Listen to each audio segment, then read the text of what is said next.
तो आप लोगों को यूजीसी नेट लॉ निकालना है, यूजीसी नेट लॉ में पास करना है, और आप लोग 3-4 अटैम्प्ट्स ऑलरेडी दे चुके हो, फिर भी कुछ नहीं हो रहा, राइट?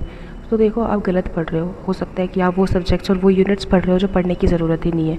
यूजीसी नेट लॉ निकालने के लिए आपको सबसे ज़्यादा क्या ज़रूरत है पढ़ने की? आपको ज़रूरत है इंटरनेशनल लॉ पढ़ने की, आपको ज़रूरत है ह्यूमन राइट्स के बारे में पढ़ने की, इन्वायरमेंटल लॉ के बारे में पढ़ने की। देखो क्रोनोलॉजी वाले क्वेश्चंस करके जाओ, कोशिश करो लास्ट के 10 ईयर्स के पीवाईक्यू ले लो, सारे पीवाईक्यूज़ कर दो। जब तुम पीवाईक्यूज़ करोगे तब तुम्हें समझ में आएगा कि जो कंपैरेटिव स्टडी तुम कर रहे हो ना इधर उधर की गवर्नमेंट की और कॉन्स्टिट्यूशन की, that is not important. What is important? International law, torts के क्वेश्चन, ह्यूमन राइट्स के क्वेश्चन, ठीक है? ये करके जाओ, सारे क्रोनोलॉजी के क्वेश्चंस कर दो, कुछ भी क्रोनोलॉजी का मत छोड़ो। ह्यूमन राइट्स के अंदर पहला चेयरपर्सन कौन था, लास्ट चेयरपर्सन कौन था, बीच का चेयरपर्सन कौन था, ये सारी क्रोनोलॉजी देखो आती है। आई नो ये सारे क्वेश्चन सेंस मेक नहीं करते, पर यूजीसी नेट वालों का फेवरेट पैटर्न है ये क्वेश्चन का, क्रोनोलॉजी।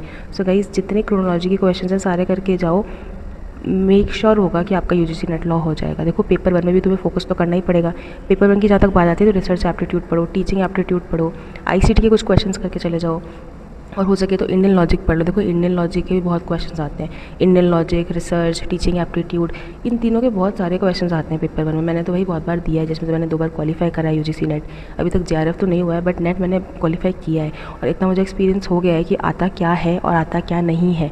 देखो जो नहीं आता उसमें टाइम वेस्ट करने से अच्छा है जो आ रहा है उस पर फोकस करो, क्रोनोलॉजी के क्वेश्चंस करो लॉ के लिए, और रिसर्च एप्टीट्यूड और टीचिंग एप्टीट्यूड और इंडियन लॉजिक पे फोकस करो तुम लोग पेपर 1 में। हायर एजुकेशन की भी जितनी यूनिवर्सिटीज़ हैं उनके ईयर्स ध्यान रखने की कोशिश करो, क्रोनोलॉजी, ईयर्स के क्वेश्चंस एंड केस की क्रोनोलॉजी, ये सारी चीज़ें पढ़ो, देखो हो जाएगा क्लियर।